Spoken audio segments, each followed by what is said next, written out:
Oh, I think we can get started now. I see there's still some other people joining, but they will have to tag on and join as we carry on. So welcome everybody, and thank you for joining our webinar this morning. Our topic today is on efficient wine fermentation with direct inoculation of yeast and optimal nutrition program. I'm not alone today. We have two other speakers, which I will introduce to you. So I'll start with Justine. Justine holds a degree in international business and immediately started working in the wine industry in the area of oak alternatives. 9 years ago, she had the opportunity to join Douro and to move to Australia to set up the company in Australia.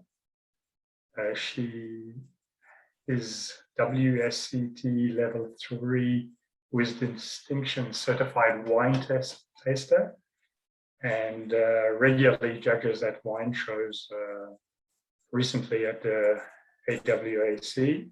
And I think next week good morning, Justine. Next week you also will have some tasting. Yeah, associate judging at the Royal Adelaide Wine Show. So that's exciting for next week.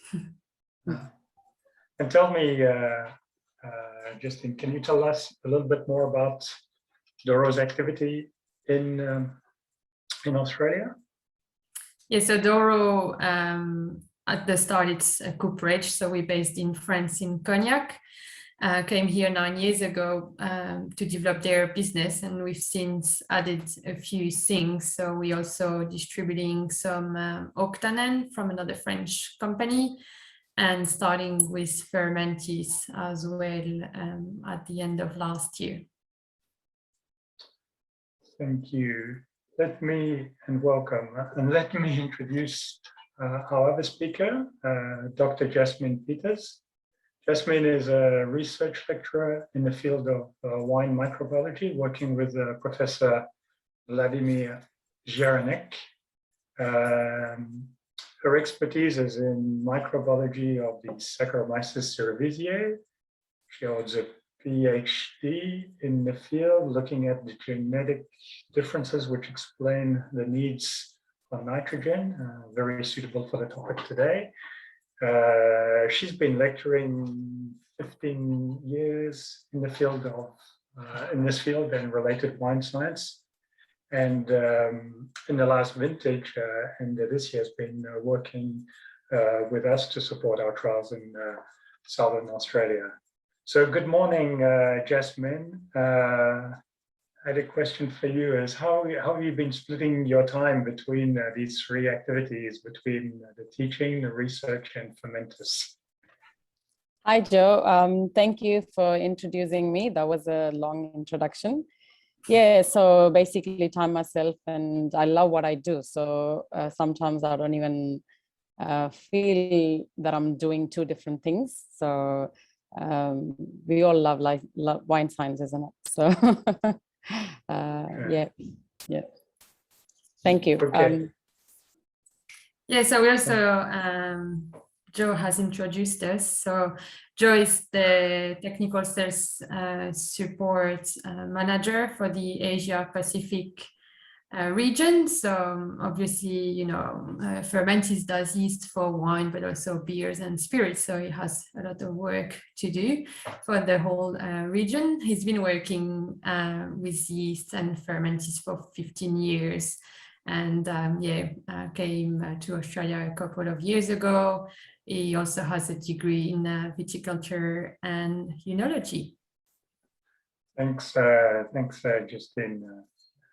Okay, let me a little bit to give you a bit of information on the organization of the webinar. We plan that it will last for about an hour with 15 minutes of presentation and 10 minutes of Q&A. But for the questions, you can send your questions by pushing that Q&A icon, which should look like this on the Zoom software. But we will probably answer all of these questions, or the ones we can, at the end of the webinar. We will send you a copy of the slides by PDF to the email address you use for the registration. You can always contact us later as well for follow-up questions on the same email you registered in. We have introduced ourselves, and we can run a little bit of a poll to understand a little bit more about you. Maybe you can run the poll, Elena. It's going to work. Okay, so there's a question that should appear on your screen. You can select what applies best for you.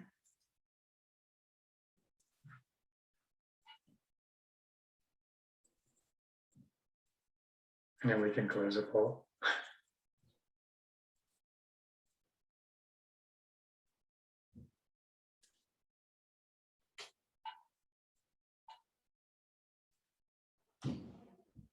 Okay, we will be asking you a few more questions like that, so follow carefully. There will be 2 more polls during the webinar.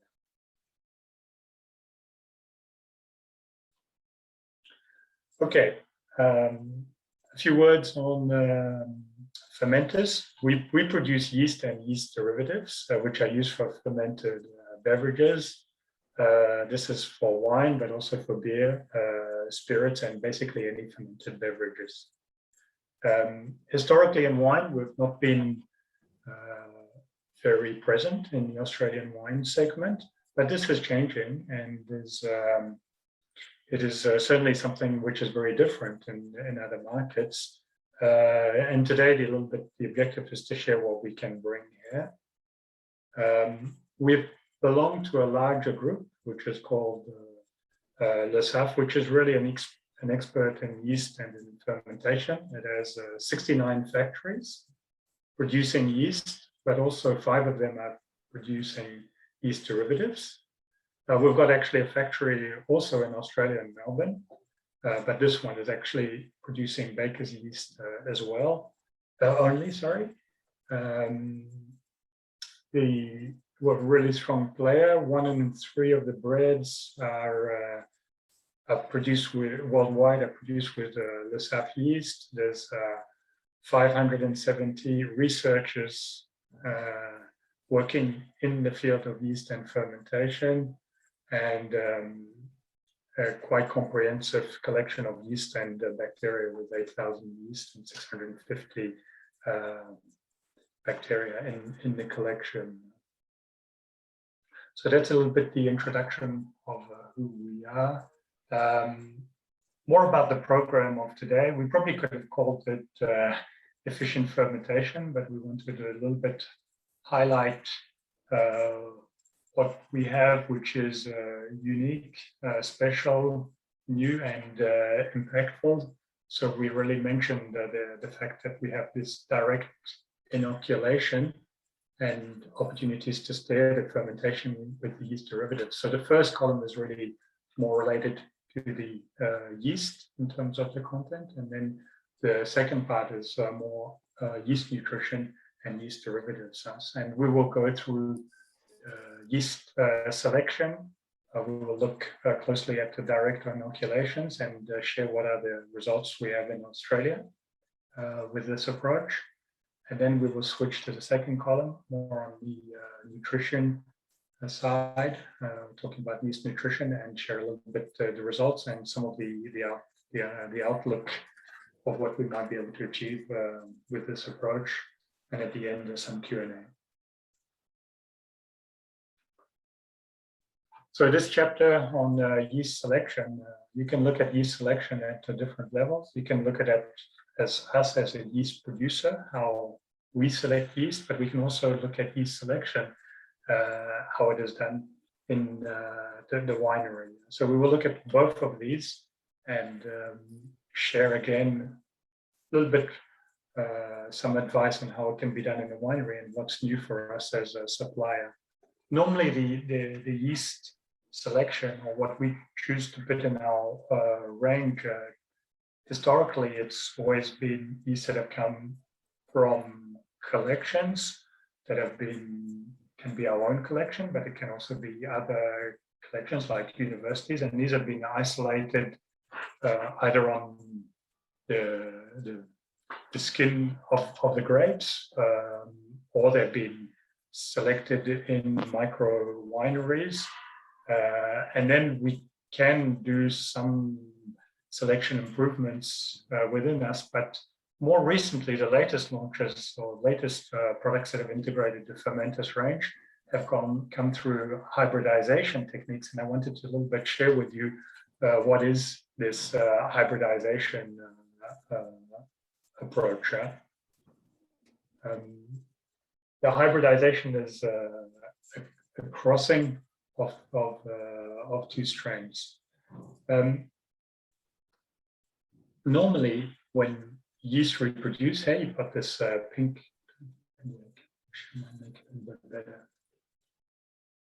Yeah. Normally, when a yeast reproduce, it will do it by a sexual way of like budding. And here you can see here, this is the premise of a new yeast being formed. The budding is just started on this picture, and this daughter cell will be the exact, or more or less the exact copy of the mother cell, because each time there is a reproduction or a copy made, there is an opportunity for a mutation, but normally it is pretty much the copy of its mother. And that's most of the yeast which you'll see in your wine or come across reproduces this way. The yeast actually has the possibility to have a sexual or reproduction where you combine. But to do this, you have to put the yeast in specific conditions. And the first one you have to do is you have to make it sporulate, and then the spores have to be isolated from them, and then you can cross two different spores depending on the mating types, and you can create hybrids, and that is the process. So in this case, here, what we're looking at is crossing a cerevisiae with a Baianis. So cerevisiae is the yeast which is used in your fermentation, and it has a lot of characteristics of bringing different fermentative or varietal flavors, which we'll talk about a little bit later. And Baianis is also used in your wineries, but it will be a more neutral, very sturdy type of yeast, able to ferment in very harsh conditions. So here we're looking at using a Saccharomyces cerevisiae and a Baianis, and they're interested in different traits of the different yeast and crossing them together in the process I just explained. What is super important here is once you've got all these daughters from the hybridization process, is to have a screen which makes sense according to the objectives of your development. And it sounds quite easy, but that's one of the most difficult parts in succeeding in a hybridization, is getting you end up with a lot of daughters and getting that screen to make sure that we've got really a good product coming out of it. Like usually when you do an hybridization, you end up with 60 or maybe 150 daughter crossings. All of these have to be validated and then checked that they really deliver the advantages which you are looking for in the both yeasts. A more simplified way of looking at what I tried to explain is doing an analogy with cars. You have the cerevisiae species, which really are suited for the style of the wine, which bring specific flavors or characters, and there's a lot of diversity in the cerevisiae and what they can be done, particularly in the flavor area. And you have Baianus, which is a much more of a sturdy type of yeast that can handle very difficult fermentations. By the way, this is the PDM yeast, which is sometimes also referred to the champagne yeast, because it's able to re-ferment and create the carbonation and the small little bubbles in the champagne. So when you cross it, you try to get the benefits of both the parents, and you have these new yeast. And we've got 4 new hybrids being launched, and the results are super interesting in terms of what they deliver. Then once you've got this, the jewel, you still have to produce it, and I'll give you a little bit of insight on how we produce our yeast. All the yeast for all of our production worldwide are kept in one yeast bank centrally at our headquarters in France. And these, for each production of a batch of yeast, they get sent out to the lab here, which you can show, which is in the factory. Yeah? So the factory which we're using is located in Belgium for us. They will send from our headquarters for each batch. They send out a slant, and they'll start a multiplication in the lab, and then they will transfer to the stainless steel phase, where they will grow the biomass. One important things to note about this process, it is a fed batch. And this means that we are feeding all the nutrients that the yeast need as the culture grows, and is very aerobic. In this process, what we're able to do is, with this a lot of oxygen, in particular in the fed batches, ensure that the yeast has built a lot of reserves to go through the desiccation process and rehydration process, but also to go through that fermentation. So the vitality, the activity of the yeast is extremely high and extremely controlled for each of the production recipes for each of our strains. So it's really optimized. So you really have this super high vitality when we produce our yeast. The second part is all about, the bottom part of this slide is all about removing the water. There's a centrifugation step. We use a rotary vacuum filter, which the yeast is sprayed on, and then there's like a scraper that collects the paste, which is extruded, and then we have a very specific fluid bed air dryer where the yeast is gently dried in a floating bed in a very gentle, but removing in very gentle conditions, but removing all the water so we have a product which is stable up to 4 years after its production. That's the shelf life we have on our product. Moving now to the winemaker, when he receives the yeast, he has to decide on which one he has to select. And the way in which we really advise the wineries to look is to look at the characteristics of the yeast and what is his expectations, and choose the one that delivers towards those expectations. So we have this quite useful summary charts, which look at, if we look at on the reds, what the yeast deliver in terms of structure, in terms of what the polyphenol complexes which they're extracting from their grapes and delivering structure, and also in terms of how the fruit evolution, or if it's really promoting ripe fruit aromas, or really and at the same time promoting body. So you use this kind of map to look at the type of stuff of what you're expecting a little bit from the yeast to do, and then you will shortlist shortlist the different yeast which you want to, which you think would be interesting for your wine. We have the same kind of chart for the whites. The axes are a little bit different. You have the roundness, sweetness on the horizontal x, and then on the vertical x, it's really if it's a yeast which is strong and promoting varietal precursors like the thiolic or the terpenic groups, or if it's more on the neutral and respecting the let's say the original variety without this promotion activity.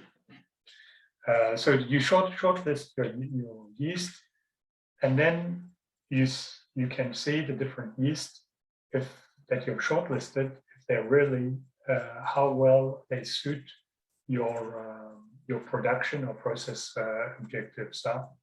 So you can look at their temperature tolerance. If you're really wanting to work at low temperature, you'd have to work with the darker green ones. You can look if you're looking for a fast fermentation speed, or you want to handle harsh conditions, and you have to look at the yeast on this table, which are at the top of the chart.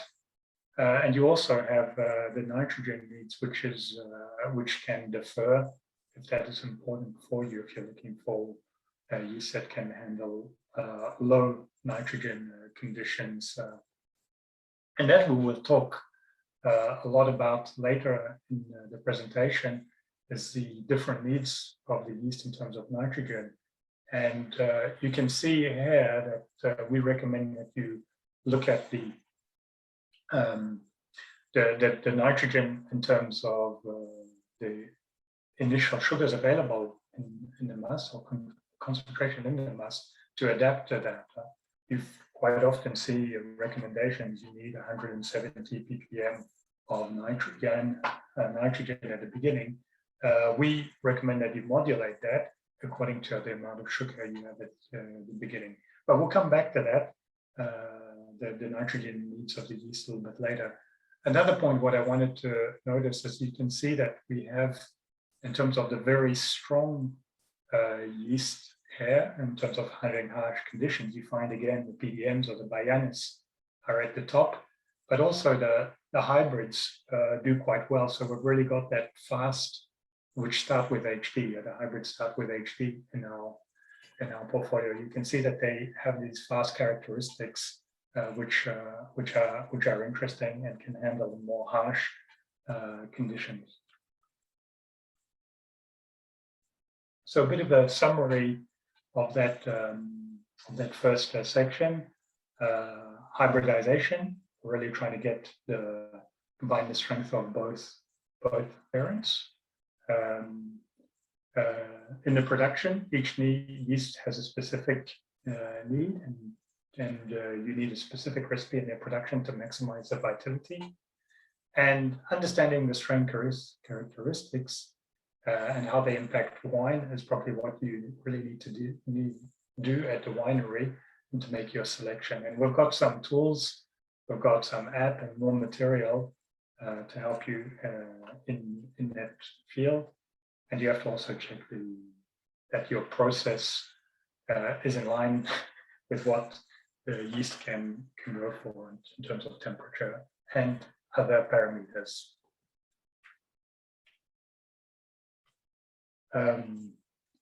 Moving on to the direct yeast inoculation. Maybe here we can also run a poll as well. If Helena, you're connected, if you can maybe run the poll there.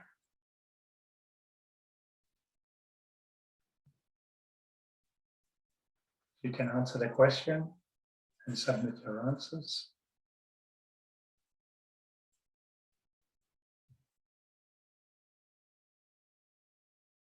Okay, it's good. Maybe you can share the results, Helena, of the poll, if you can. Close the poll and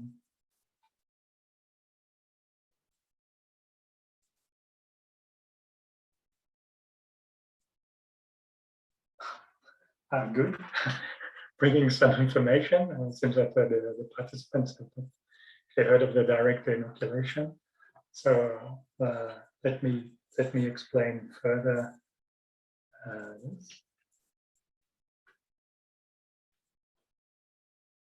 Oh, it's hard to move. Okay, the normal way you will get from your yeast supply, and this is Fermentis's recommendation on the rehydration of yeast. You can see that there's a lot of steps, including temperature, specifically warming up, some water, leaving, gently stirring, quite a few steps to follow. Each of the suppliers probably have something similar, but a little bit different, and it can get quite confusing at the time of the crush, and it's a complication. The direct inoculation of yeast is basically very simple. It's to directly pour the yeast over the top directly into the fermenter at the fill.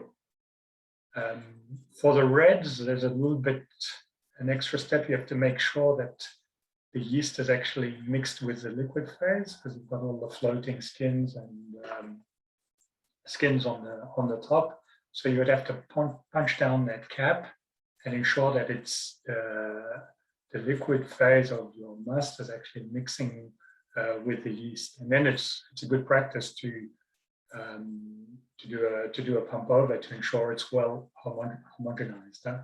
If you've got the option to inoculate, if you've got a holding tank before before it's the fill of the fermenter after the crusher destemmer, you can also inoculate there. For whites, you can directly, as this gentleman is doing here, directly pour into the fermentation vessel by sprinkling on the top, just as you fill from the settling tank.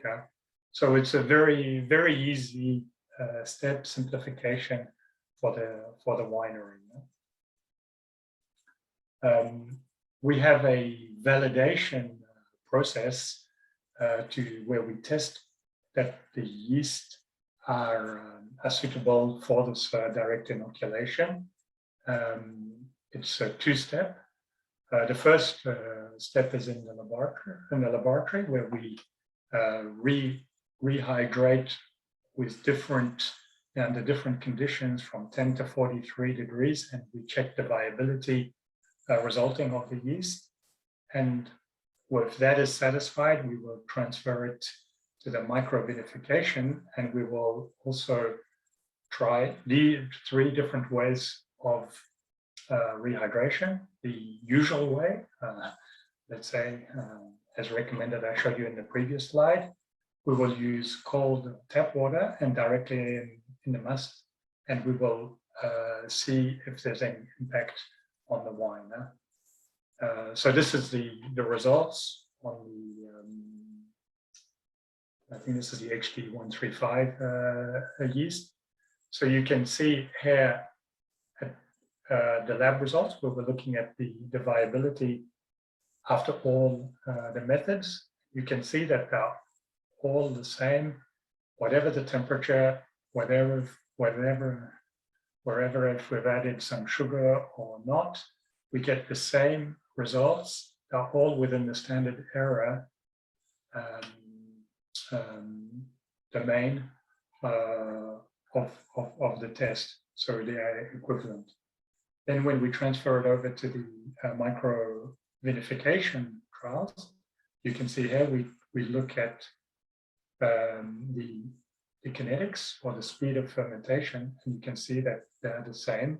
And then we do a triangular test on the resulting wine to see if we can find any differences. And if there's nothing significant, we certify this as easy to use or suitable for direct inoculation.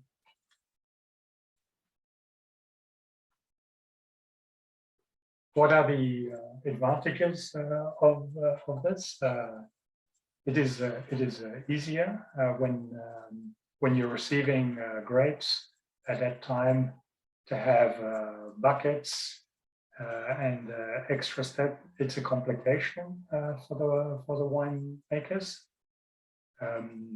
It's also less water and energy used. You don't have to warm up water to go through these acclimatation temperatures. Pollution is reduced. You have less CIP and less water discharge. Greater safety and convenience. It is actually having buckets around. Once you've rehydrated the yeast, you don't know anymore which yeast it is unless you've labeled the bucket. There can be mistakes. It's an additional complication, and economical. You don't have to invest into rehydration vessels. Maybe less labor needs in terms of getting that step right.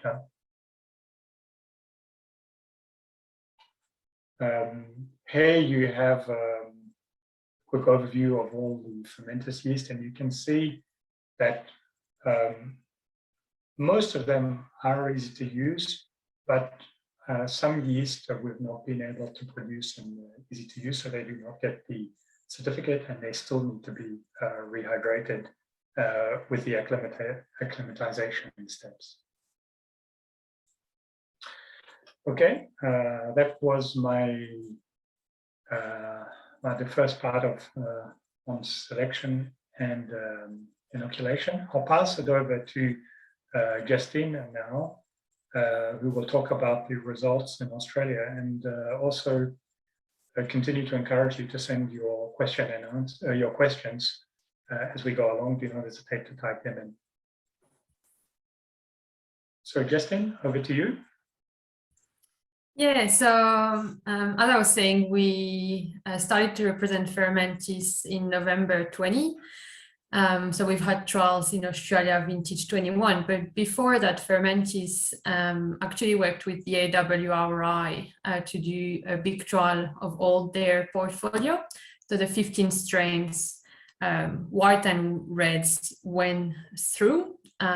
So basically, they took a control yeast that is widely used on the market in Australia, and the whole portfolio. The AWRI sourced some Shiraz from Macron Vale, and that was all obviously done and controlled through their winery there. So they did a cell count and PCR implementation 2/3 of the way through ferment to make sure that that vessel was actually fermented with that yeast.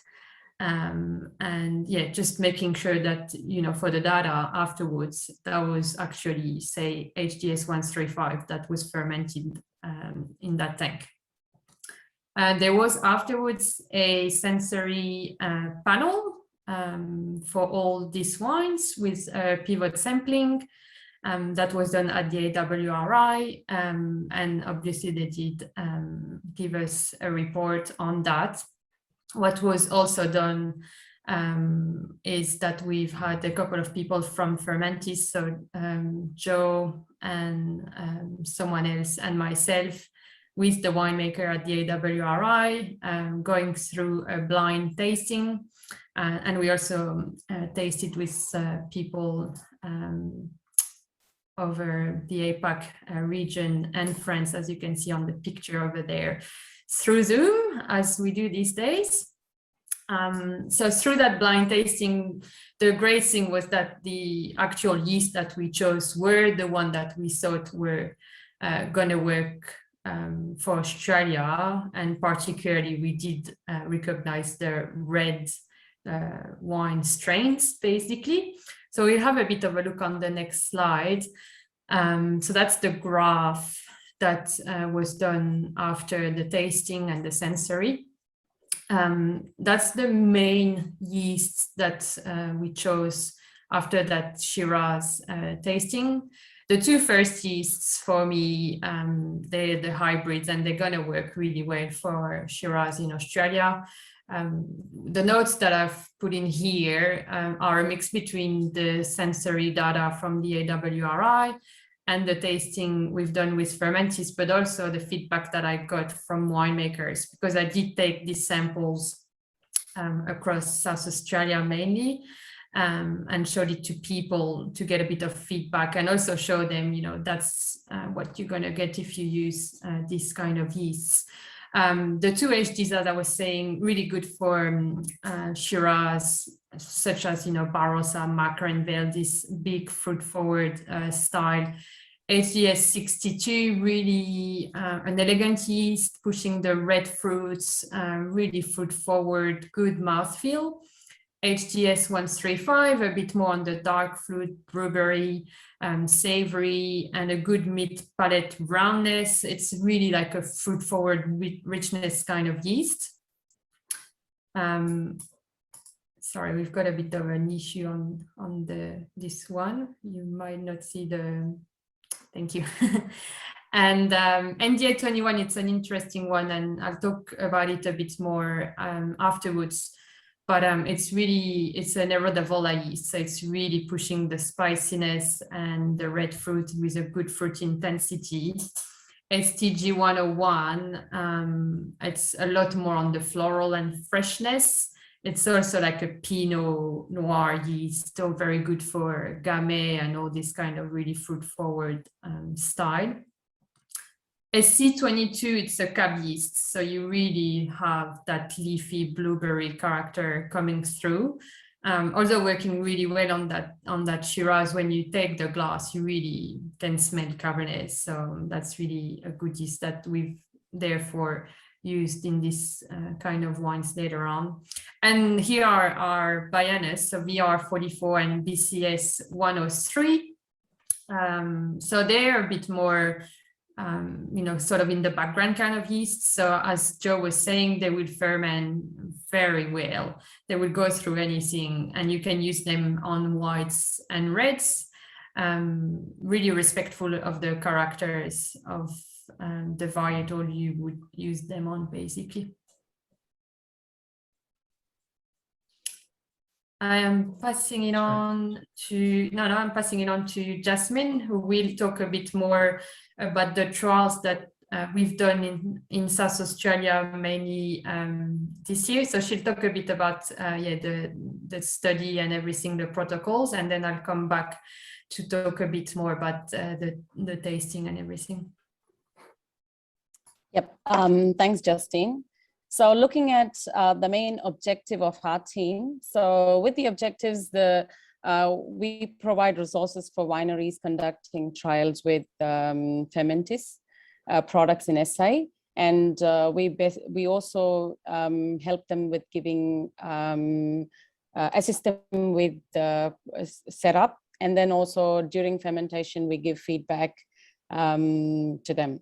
So how we do this is mainly in SA here, Justine and myself collaborate with winemakers, and then we try to, talking to them, we get to know their objectives and what their needs are, and then we sort of attend to it individually on an individual basis. So we identify the best strains that work for them, and also we try to find out the best products or the fermentation tools which will be suitable for their needs. And then how we provide technical support is by giving protocols, a complete protocol when they use our strain and fermentation products. And then also we give them support during fermentation and after fermentation by doing a few analysis that we're able to do in our lab. So with the next slide, yep. Yeah, so with this slide here are a list of experiments that we're able to do in the lab to offer that support. And we do them based on the needs. When the samples come in, and then we decide, oh, with this sample, we have to do this, and with the others, we have to do certain other tests. So these are the different tests that we are able to do right now. And we do this at the University of Adelaide. So first one, we look at fermentation kinetics, the sugars, glucose, fructose, and total sugars, and we do enzymatic methods to do them. And then we look at YAN, yeast assimilable nitrogen. We look at the ammonium part of nitrogen and also the free amino nitrogen using enzymatic kits. And then when we have given our products which are helpful in stabilizing colors and tannins in the wine to give you that mouthfeel.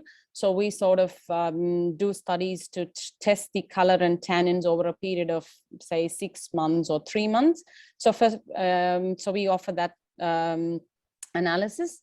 And then we try to do with the end of ferment wine samples, we look at organic acids like malic, succinic, acidic, glycerol, ethanol. We do this either by HPLC or some enzymatic assays. And then we're able to look at volatile compounds as well using GCMS, and then polysaccharide analysis as well with HPLC. And then we do a bit of sensory. And then next important thing is like how Justine was telling us, we look at yeast diversity profiling, where once we've used inoculated ferments with a particular yeast during fermentation, we want to make sure these characteristics that we get at the end of fermentation is due to the yeast we have inoculated. So we do this yeast diversity profiling by sequencing the whole lot of yeast and trying to find out how much percentage of that was our yeast or everything. So we try to do sequencing to identify that. Next, please. Yeah.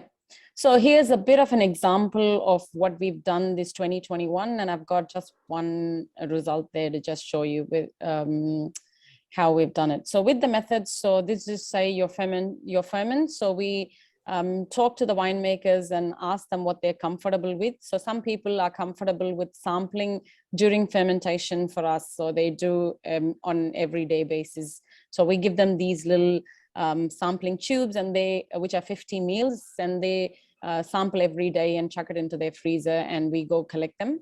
So we get them into the lab, and then we use microtyre plates to do different analysis.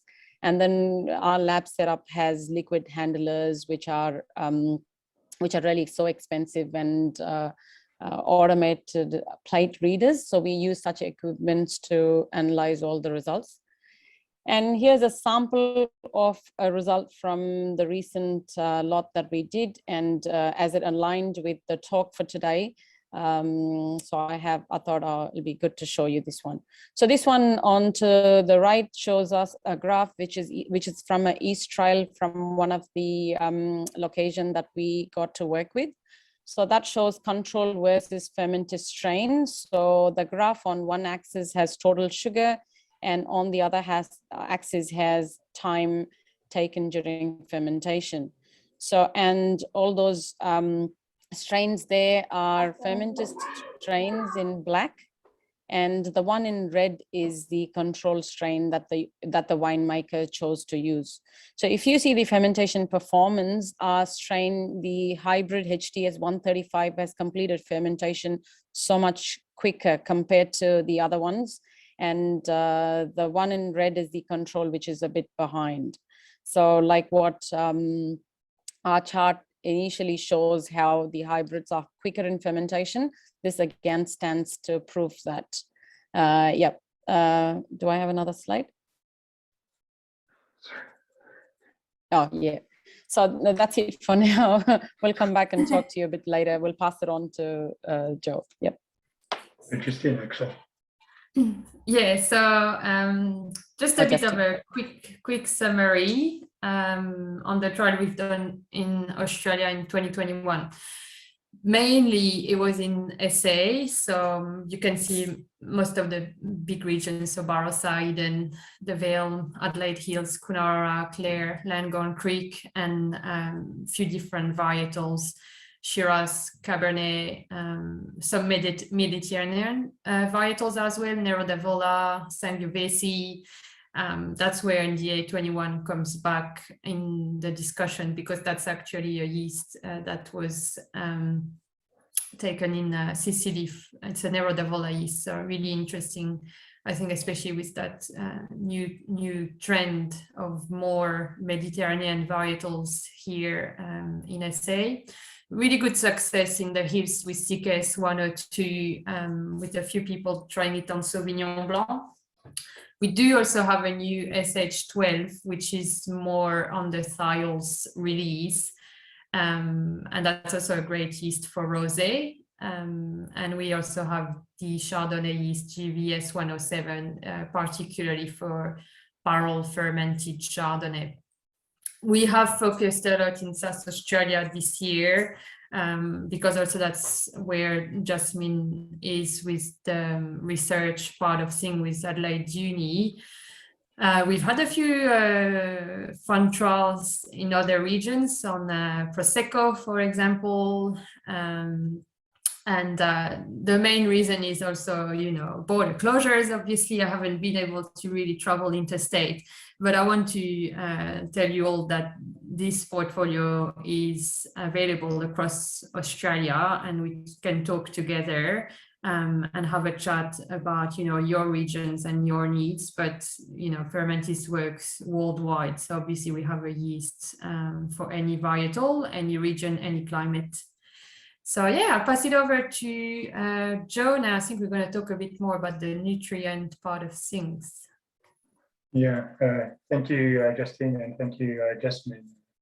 It was interesting to do in the tasting with the time difference. I think it was 7 in the morning for the head of wine department for that Zoom tasting. Yeah, we had to adapt. Okay, moving on to the last part of this presentation is more on the nutrition side. I will try to accelerate a bit because we're a little bit behind schedule, but do not hesitate to ask questions if something needs to be clarified at the end. But there is actually a quick poll to do now. Selena, maybe you can run the poll now.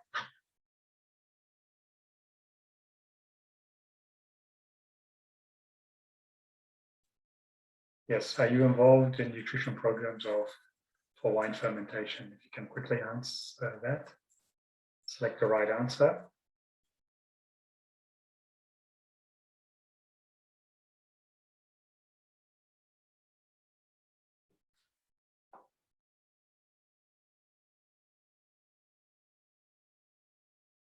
Maybe you can close the poll and show quickly the results.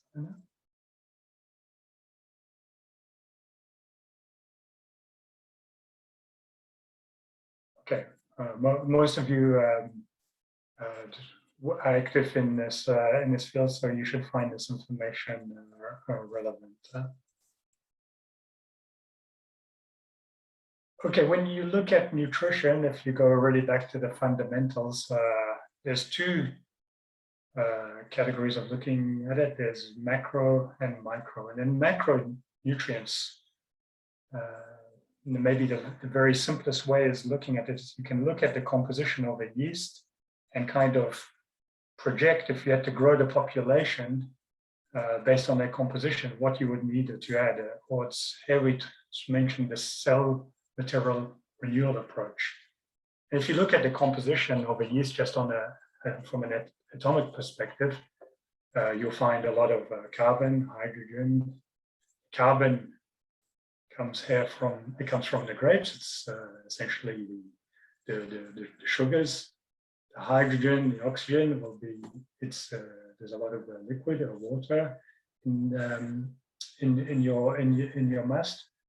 And the first one that and usually these are very abundant in the must. But the first one that you come across, which might be limiting, is nitrogen. So it's a big macronutrient and could be really limiting. And you will see that we'll talk a lot about nitrogen. The next one in the macronutrients is the fatty acids and sterols held in the membrane. But I really, and we'll come back to the micronutrients a little bit later, which are minerals and vitamins. which are cofactors or can limit reactions, even though they're very small dosages, but they can actually be limiting the rate of your reactions or actually inhibit your fermentation to go where you want it. So, but their concentrations are very, very small. No? So looking a little bit into more details, why is nitrogen important and what is the role of nitrogen in the cell? So nitrogen in a living material is in amino form in the amino acids, and amino acids is a building block for proteins, and the proteins is probably nearly responsible for any of the tasks that are taking place in a cell. Very important proteins category are the enzymes, which catalyze all the reactions. Without them, everything would happen at a very slow rate. There's active transport, there's binding roles of proteins, so super important. And so the nitrogen that forms this amino group here is a very important role. But nitrogen also comes into play in various metabolic pathways and aroma, and I'll explain this. So first of all, let me introduce this fantastic chart, which is comes from the head of the wine department in Fermentis. And what he's trying to do is construct the main metabolic pathways in the yeast, which relate to aroma, and show how they interact with each other. So the most common or most important one that you would think of in terms of metabolic pathways in a yeast is the conversion of sugar to ethanol, which is called here the glycolysis pathways. But you can see if you go around all the circle, you have all these other, sometimes referred to as secondary products or flavors, which are super important flavors that the yeast can contribute to your wine. There are two broad categories. One is the fermentative aromas, and the other one is the varietal aromas. So varietal aromas means that there's precursors on the grape that are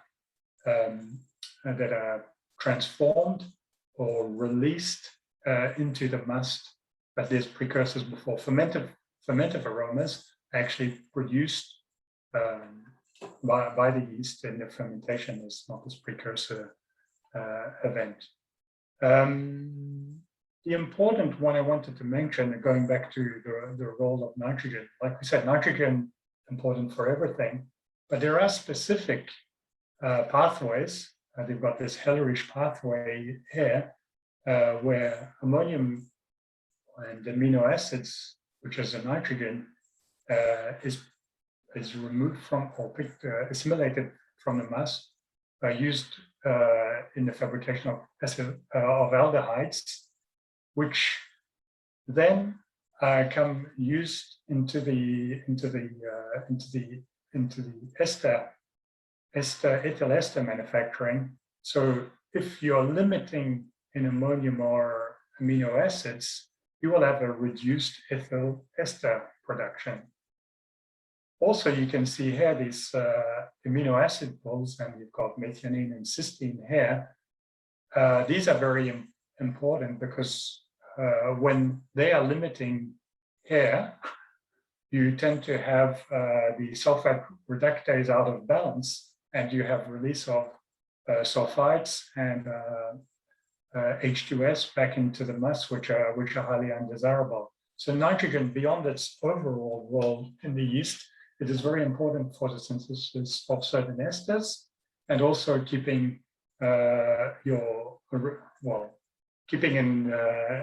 keeping in touch or not having too excess sulfate and H2S production. Now, I said, coming back down to survival factors, vitamins, and minerals, here yeast derivatives can play a role. You can use the composition of the yeast to bring micronutrient contributions, but also survival factors. And I'll explain a little bit more. So if you look at the composition of a yeast, if you look at a yeast on a microscopy, you can see that. Actually, you can't actually distinguish all the detail of the organelles. You will see, well, you might see a nucleus, you might guess a vacuole, but basically you will see that there's some internal contents, and all of that internal contents is called the cytoplasm.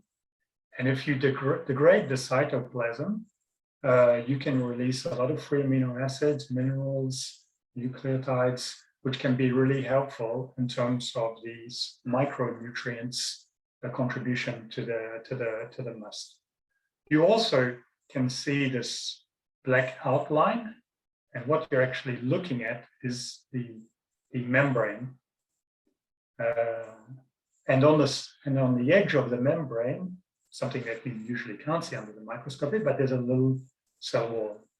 And if you put the membrane and the cell wall together, it's called what we call a yeast hull. And it's important because there are different functions here. So the membrane, which is the thicker bit, which is the visible part which you see, is dual phospholipid layer, has a very important role in controlling everything that goes in and out. And remember that when you produce yeast with a lot of oxygen, you can store in the membrane unsaturated fatty acids, sterols, soluble lipids, which are super important for this for yeast cells as they have to go through the last fermentation under highly alcoholic or within the presence of high concentrations of ethanols. The cell wall part is made of, it's a thin polysaccharide layer, and it's interesting from a nutrition point actually, because it actually can help detoxify some of the compounds. Also, this can also help these cell walls a little bit to create a nucleation for the CO2. So the CO2 is released from the must. But these are very interesting properties of yeast. You're using a yeast derivative as a source of nutrient. So how do we produce them so you can get the benefit in the winery of these? The production of a yeast derivative starts exactly like I presented the scheme before of the active dry yeast. You have to produce your yeast cream, exactly as explained before. And then once you have this yeast cream, you inactivate it and you take it through an autolysis process, which means it's an auto-degradation of the cytoplasm. And you can see there's a gradient of it. You hydrolyze it further and further until the point where you can actually completely solubilize the cytoplasm, and you get a yeast extract. And you can also completely separate, at that stage, you can separate the hull as well, and you can work on the degrading of the hulls as well. Each of these different steps, you have different compositions. So you have a change in solubility as you go through this process. You can see here the solubility increase.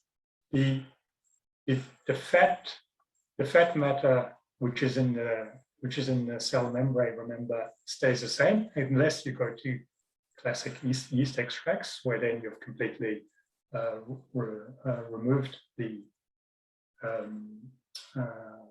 fat matter, and it stays in the yeast hulls there. You can see that as you go through this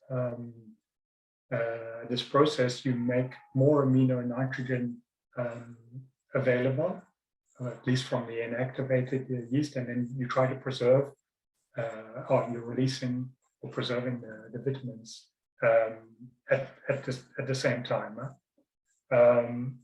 In terms of what we use in enology, we use inactivated yeast yeast, but this is more for, not so much for their nutrition, but for other functional characteristics that we'll talk about in another webinar. But we're really interested in these partial and total yeast autolysates. And the main difference between the two, the partial and the total yeast autolysates, is the total yeast autolysates are much more powerful in terms of their contribution, and they're soluble. Sometimes it's good to have a bit of insolubility. If you're to bring a bit of turbidity to over-clarified must, it actually helps on the fermentation. So there is a use for these partial yeast autolysates, but the total yeast autolysates are more powerful. And the hulls have these detoxifying and also bringing some extra sterols, unsaturated fatty acids as well, contribution as well. And classic yeast extracts are not allowed by the OIV in wine making. In terms of how to use a yeast derivative, what we use here is equivalent YAN, and this is used as let's say it means how much does it deliver in terms of equivalent YAN, let's say, added as DAP. The reason why we use it is because yeast extracts are bringing a lot of synergies of nutrition, and we use this as sort of like as a currency. So you can dose them together with DAP. You can add DAP plus a yeast derivative, and we use the equivalent YAN, so we can dose them accurately. So that's an important, and you can see before what I mentioned before. If you add 20 grams per hectoliter of a total autolysate, you bring double the amount which you would bring for the partial autolysate. And we have these equivalent YAN for all our products, of course. On the next slide is when and what do you add in terms of what do we recommend you add in terms of nutrition, in terms of getting the best result. So first, let me introduce you to this chart, and we might start with the pink line here, which shows you how your yeast population grows over time and during the fermentation. So you have a lag phase, an expansionary growth phase of the yeast population. Then you'll have a stationary phase and mortality as well. Here you can have the density, the fermentation progress. You can see the assimilations of the sugar. And then in green or blue, you have the CO2 accumulation, but we could have also measured the ethanol here as well. This is the progress of the fermentation that you can see. At the beginning, sorry, I forgot to introduce the orange curve. This is the speed of the fermentation. So it's the slope of the CO2 accumulation, or the rate of ethanol. It's the same, and you can see that here you're at the maximum rate of fermentation, and then it decreases to eventually, when it's finished, it stops. So what is the objectives here in terms of the nutrition? Here it's you're really trying to bring the initial amount of nutrition so you can get a healthy population, compensate the lacks in the must to start with. Here at this step 2, or a little bit a third way to half, you're already starting, actually, you've got other objectives. It's really to start preparing this yeast population to continue the fermentation in high alcohol conditions. So at the maximum rate, and then a third way through the fermentation, M2, is really a preparation for the end part of the fermentation. And you can see here, it's a more difficult and the more slower part as well. So in terms of the recommendations, we recommend here that you use DAP at the beginning. It's actually also easier for the yeast to assimilate DAP at the beginning. And then at this maximum rate here, you add oxygen, so the yeast builds its own sterols and fatty acids. And then about a third way into the fermentation, you add the yeast autolysates, which bring a broader pool of nutrients, but also help prepare, bring these survival factors, sterols as well, which will help in the ethanol stage, which you don't need at the beginning. So in terms of our recommendation is put the autolyzed yeast in the third position. You can also add some cell walls as well if it's very harsh.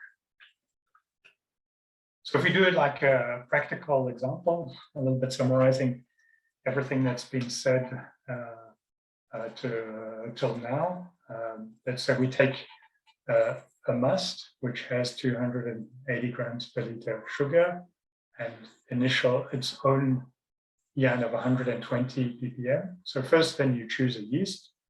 You look how much yeast this needs in terms of YAN per gram of sugar, and it's different for all yeast. And you establish your target. So 280 times 0.5 gives you about the target here. It needs is 200 ppm of nitrogen.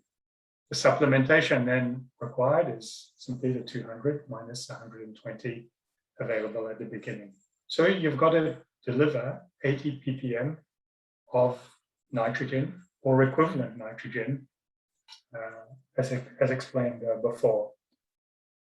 So how we recommend that is added is add 40 ppm of yeast autolysate, which is actually the maximum we recommend in terms of using yeast derivatives, is for 40 ppm equivalent YAN. You add it about a third in the fermentation and add the rest in form of DAP at the beginning of the fermentation. Then when the fermentation rate is at the maximum, about a quarter into the fermentation, add the oxygen, so the yeast itself produces its own sterols.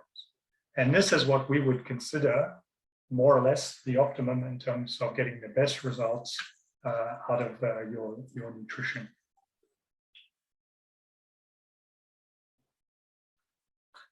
Okay, the last section of us is looking a little bit at some of the innovation, new products, and what they might be able to bring in the coming future in terms of yeast derivatives. So what we wanted to share is a little bit some of the results, what type of results you can get by using a liquid yeast autolysate. For us, it's the commercial name is Liquid, and what it can bring.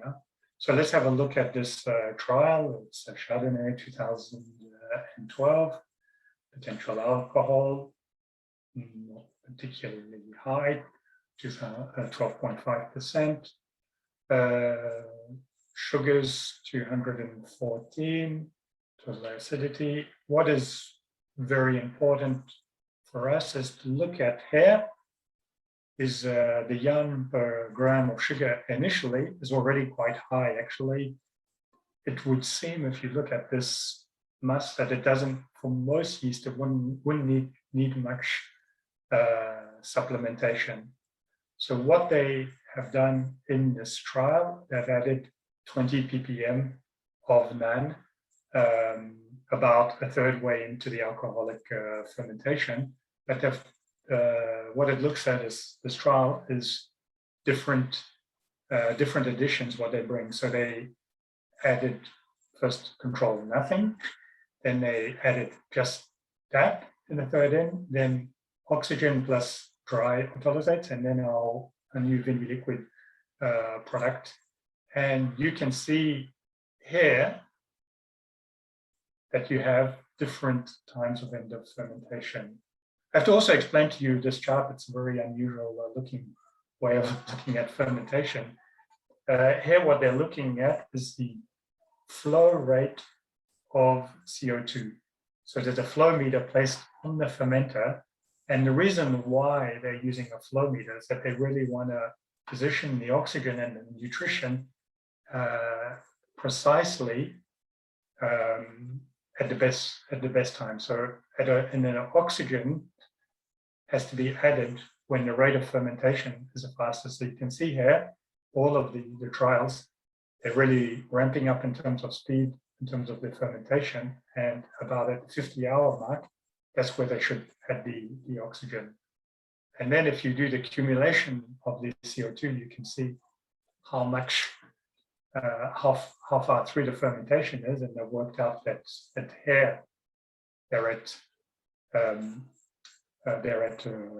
third through the fermentation, and they've opened the tank, and this has disrupted the flow meter. That's why you get this spike, and they've added either just that or these different treatments. But anyway, the conclusion here is what you can see is that alone added here brings a significant improvement. But if you bring dry autolysates, because of the pool of what it's bringing, it's much more powerful in terms of reducing the fermentation time.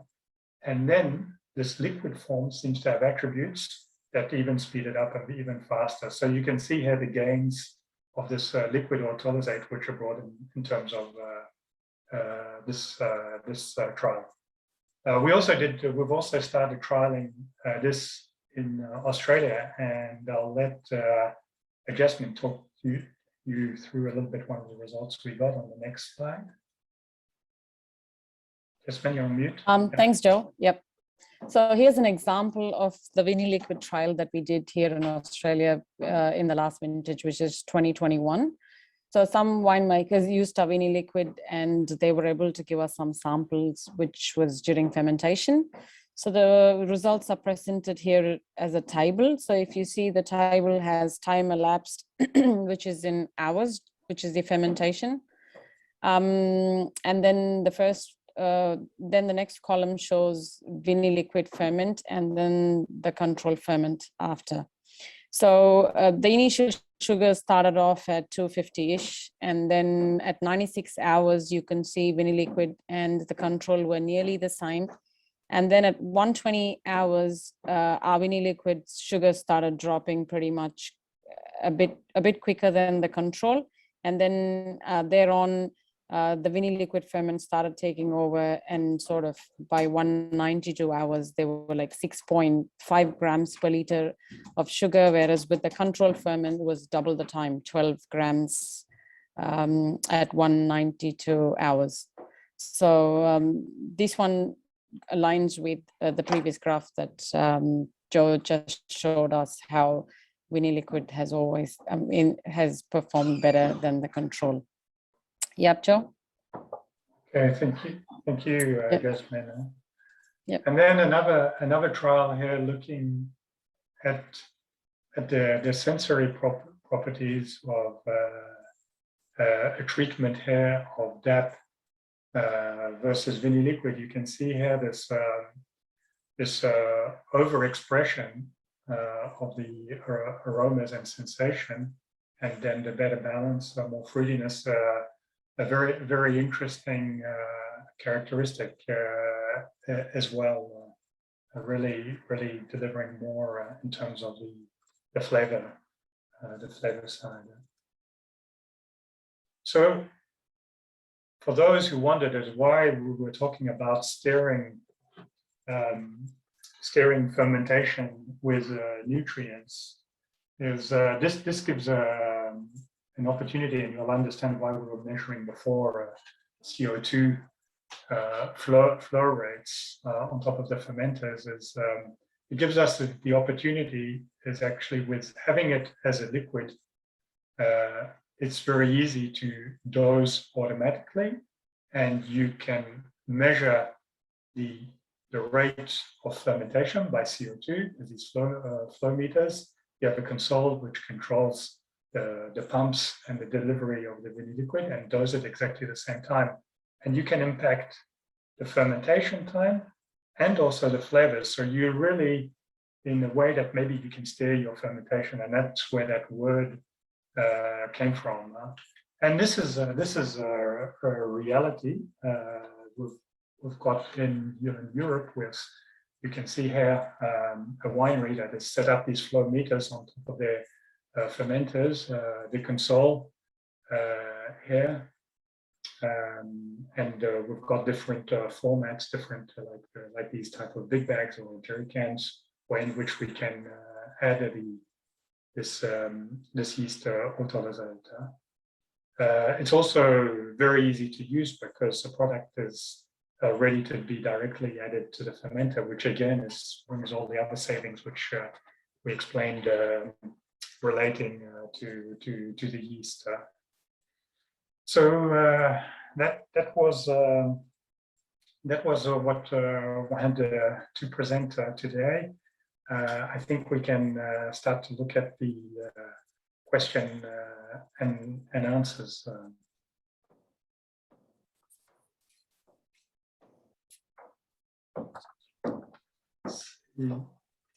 See if I can get to the questions. Oh, do I go? Yes, you've got to go. Yep, you've got it. Yep. There's one. What is the best way to measure YAN in a winery? So, YAN, when you look at YAN is the yeast assimilable nitrogen. So there's a lot of nitrogen in the must, but what the yeast can use is totally put together to be called as yeast assimilable nitrogen, so which is the YAN. So YAN consists of two parts, which is free amino nitrogen and the ammonia. So you can use enzymatic methods to quantify this ammonia, and the free amino nitrogen you can use enzymatic method, or there's a procedure called NOPA procedure which can be used to measure the free amino nitrogen. So these samples can be sent away to labs where they do it professionally. And Fermentis, our team has been offering these services when our products are being tried. Yep.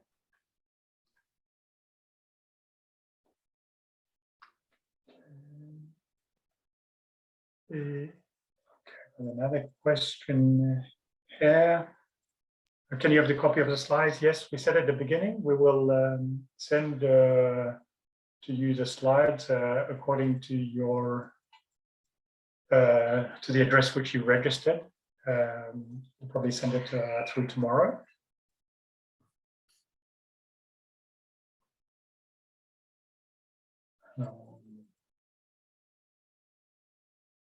Another question here is for you, Justine.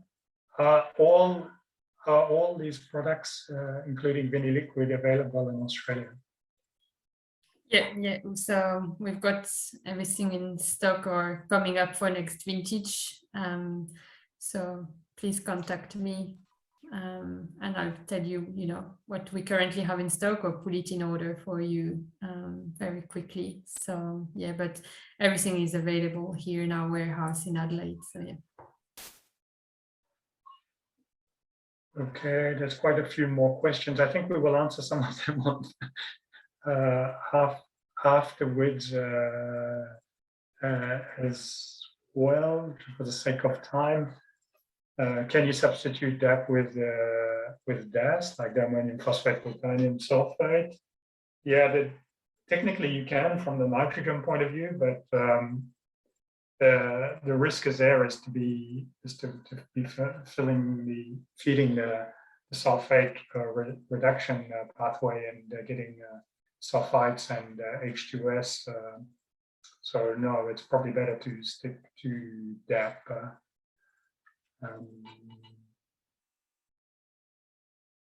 Yeah, I think what we will do is we will put together, for the sake of time, some of the questions, and we'll send to everybody the question and answers that we received,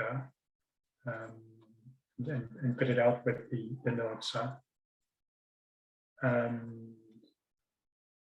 So maybe to wrap up, I can get to the next slide.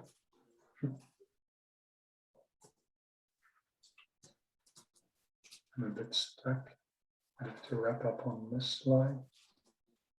That's okay, yeah. Otherwise, I'll wrap up on this one. But yeah, thanks for joining. We went a bit over time, so thank you for those who took the time to come and be with us for this webinar. The main goal was just to introduce you to the direct pitch yeast, which is quite new, obviously, on the market, and also the nutrient part of things, particularly with liquid. We do have different sort of nutrients available as well. Please just contact us. Fermentis is here as well to help Doro. So, you know, if there are any technical things you'd like to do, just let me know, and yeah, we'll work on it together. There's no problem. Just wanted to say that we do have samples if you want to taste. We've done quite a few trials across SA, so I do have samples of different varietals such as Shiraz, Riesling, Sauv Blanc. So just let me know. I can show that to you, or even send you some of that if need be. And also available for virtual meeting if you are in another state than South Australia. We are planning to do other webinar or seminar if we are able to towards the end of the year.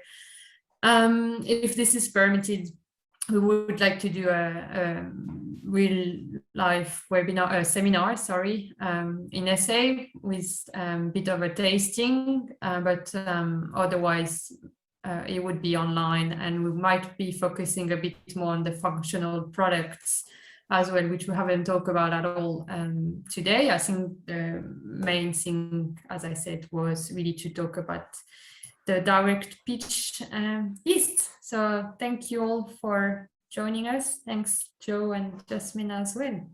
Yeah, Thank you.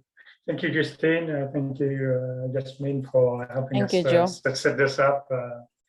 And also the Doro making products available. I think we're about to send a shipment for the next crush. I think so. It's a good time to get in touch should you need any products.